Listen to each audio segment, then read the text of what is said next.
아픈 당신에게 근감소증과 단백질 결핍, 건강한 노년을 위한 필수 정보. 오늘은 나이가 들수록 더욱 중요한 건강 문제인 근감소증과 단백질 결핍에 대해 이야기해 보겠습니다.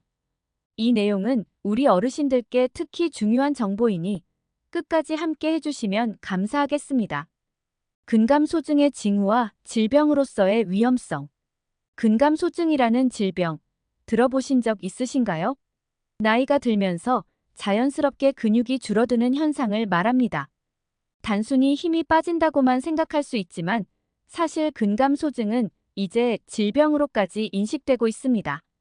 미국에서는 2016년에 근감소증이 질병으로 등재되었고 한국에서도 2021년에 질병 코드가 생겼습니다. 이로 인해 의사들이 근감소증을 진단하고 관리할 수 있게 되었죠. 노인 인구의 약 20%가 근감소증을 겪고 있다고 하는데요.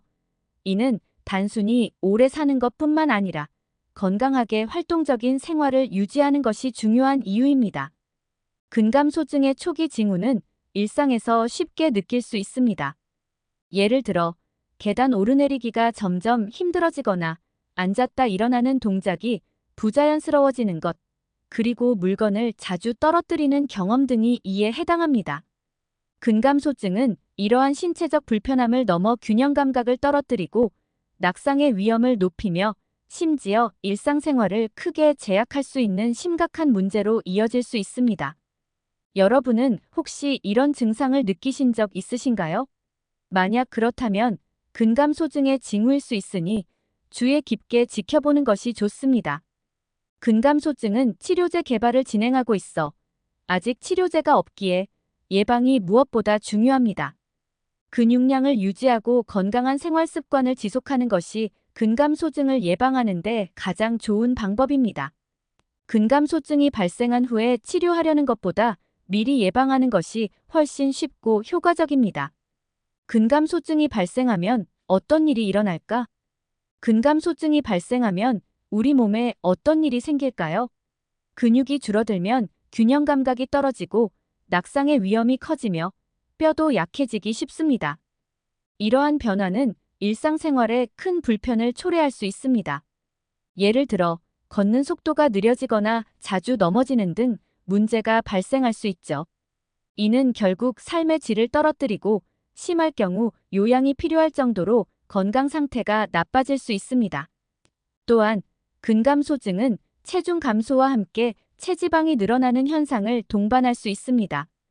대사 기능이 떨어져 체내 지방이 축적되기 쉬워지며 이는 건강에 부정적인 영향을 미칠 수 있습니다. 결국 근감소증은 독립적인 생활을 유지하는 데 큰 걸림돌이 될 수 있습니다. 이러한 이유로 근감소증을 단순히 나이로 인한 변화로만 여기지 말고 적극적으로 예방하고 관리해야 한다는 점을 기억하셔야 합니다. 단백질 결핍이 가져오는 위험. 근감소증의 주된 원인 중 하나는 바로 단백질 결핍입니다. 단백질은 근육을 유지하고 강화하는 데 필수적인 영양소인데 이것이 부족하면 근육이 점점 소모되기 시작합니다. 근육이 부족하면 면역력도 떨어지고 상처가 잘 낫지 않으며 쉽게 피로해질 수 있습니다. 또한 치매 위험도도 증가한다고 하니 단백질은 건강의 열쇠입니다. 단백질 부족은 여러 가지 심각한 문제를 야기할 수 있습니다. 부종, 성장 지연, 골다공증, 근감소증 등이 대표적입니다. 국내 성인 15,639명을 대상으로 조사한 결과 65세 이상 3명 중 2명은 단백질 섭취량이 부족하다고 합니다.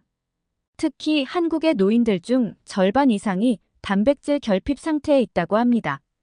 이러한 단백질 결핍은 노인들이 근감소증에 더 취약해지게 만드는 주요 원인 중 하나입니다. 나이가 들수록 고기를 구워 먹는 일이 줄어들고 단백질 식품의 가격이 비싸거나 소화가 느려지는 등의 이유로 단백질 섭취가 부족해질 수 있습니다. 심혈관 질환과 콜레스테롤을 우려하여 육류 섭취를 줄이는 경우도 많지만 사실 노인은 젊은 사람보다 20%에서 30% 더 많은 단백질을 섭취해야 합니다. 만성 간질환이나 투석, 수술, 급성 질환 시에도 단백질 부족 위험이 증가하기 때문에 더 많이 섭취해야 한다고 합니다. 혹시 요즘 들어 고기를 덜 드시게 되셨나요? 그렇다면 가족들을 만나는 횟수를 늘려 단백질 섭취에 조금 더 신경 써보셔야 할 것 같습니다.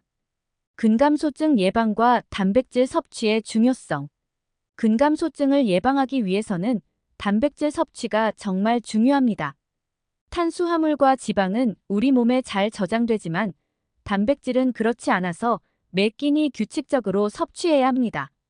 국내에서는 저녁에 단백질을 많이 섭취하는 경향이 있지만 하루 동안 골고루 섭취하는 것이 근육 생성에 더 효과적입니다. 특히 쇠고기는 오메가3, 비타민 B, 철분 등 다양한 영양소가 풍부합니다.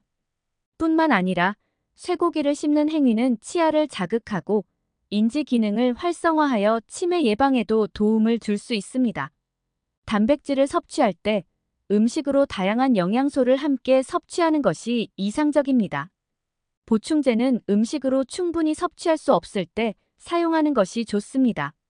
동물성 단백질을 지나치게 섭취하면 당뇨, 암, 심혈관 질환, 통풍 등의 질병 위험이 높아질 수 있습니다. 반면 쌀, 콩, 채소와 같은 식물성 단백질은 건강에 이로운 효과가 많습니다.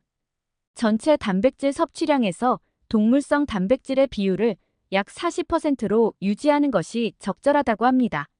한국에서는 동물성 단백질 섭취가 많기 때문에 이를 줄이는 것이 중요합니다. 식사량이 적은 사람은 단백질을 지나치게 줄이면 근감소증, 골다공증, 면역 저하가 발생할 수 있으니 적절한 섭취를 유지하는 것이 중요합니다. 여러분, 단백질 섭취는 근감소증 예방뿐만 아니라 전반적인 건강 유지에 필수적입니다. 다만 무엇보다 중요한 것은 균형 잡힌 식단을 유지하는 것입니다. 근감소증과 단백질 결핍 예방의 중요성. 근감소증과 단백질 결핍은 나이가 들면서 누구에게나 찾아올 수 있는 문제입니다. 그러나 미리 예방하고 관리한다면 건강한 노년을 보낼 수 있습니다. 오늘 알려드린 근감소증 징후와 예방 방법, 그리고 단백질의 중요성을 꼭 기억하시고 건강한 생활 습관을 유지하세요.